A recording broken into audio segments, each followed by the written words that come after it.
السلام علیکم ناظرین، اس قسط میں ہم دیکھیں گے کہ اورحان سردار کو قبیلے کا سردار عثمان صاحب نے بنا دیا ہے۔ سب سے پہلے علاؤالدین اورحان صاحب کی بیعت کرتے ہیں اور کہتے ہیں سلامت رہو میرے بھائی، قبیلے کے سرداری آپ کو مبارک ہو۔ علاؤالدین بیعت کرتے ہیں، اس کے بعد دوسرے سردار کہتے ہیں تمہارا قبیلہ آباد رہے، تمہاری نسل آباد رہے۔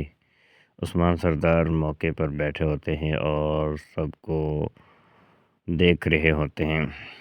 اورحان سردار کو دوسرے سرداران بھی باری باری سے مبارکباد دیتے ہیں اور کہتے ہیں کہ مبارک ہو اورحان سردار۔ یہ سردار بہت دکھی ہوتے ہیں، یہ بیعت نہیں کرنا چاہتے، لیکن عثمان سردار ان کی طرف اشارہ کرتے ہیں کہ تم بھی بیعت کرو۔ تو یہ عثمان صاحب کی طرف دیکھ کر بیعت کرنے کے لیے جاتے ہیں، کہتے ہیں سرداری مبارک ہو اورحان سردار، اورحان سردار مبارک ہو، آپ قبیلے کے سردار بن گئے ہیں۔ تو اورحان سردار کہتے ہیں جیتے رہیے سردار۔ پھر وہ سردار اورحان سردار کی بیعت کرتے ہیں، ہاتھ چومتے ہیں اور اورحان سردار ان کی طرف دیکھتے ہیں اور کھڑے ہو کر ان سے گلے ملتے ہیں۔ اس کے بعد دوسرے سرداران بھی قریب آتے ہیں۔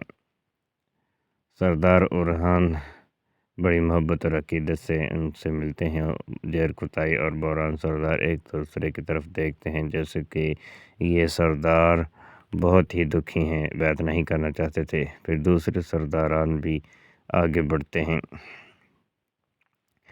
اور اورحان سردار کا ہاتھ چوم کر بیعت کرتے ہیں اور کہتے ہیں مبارک ہو سردار اورحان سردار، آپ کی سرداری قائم رہے اور قبیلے کا وقار قائم رہے۔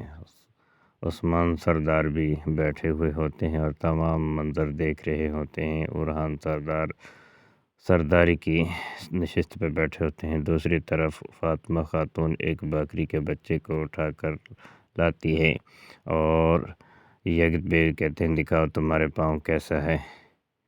تو فاطمہ خاتون اس کا پاؤں یعنی بکری کا پاؤں ٹوٹا ہوا ہوتا ہے، اس کو باندھ کر رکھتے ہیں تاکہ اس کا پاؤں ٹھیک ہو جائے۔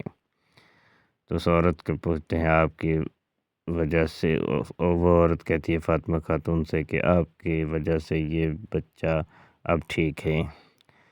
یکت بے کہتے ہیں کہ فاطمہ خاتون آپ اس قبیلے کی شفا ہے، آپ بہت ہی خوبصورت خاتون ہیں، مذاق کے انداز میں کرتے ہیں۔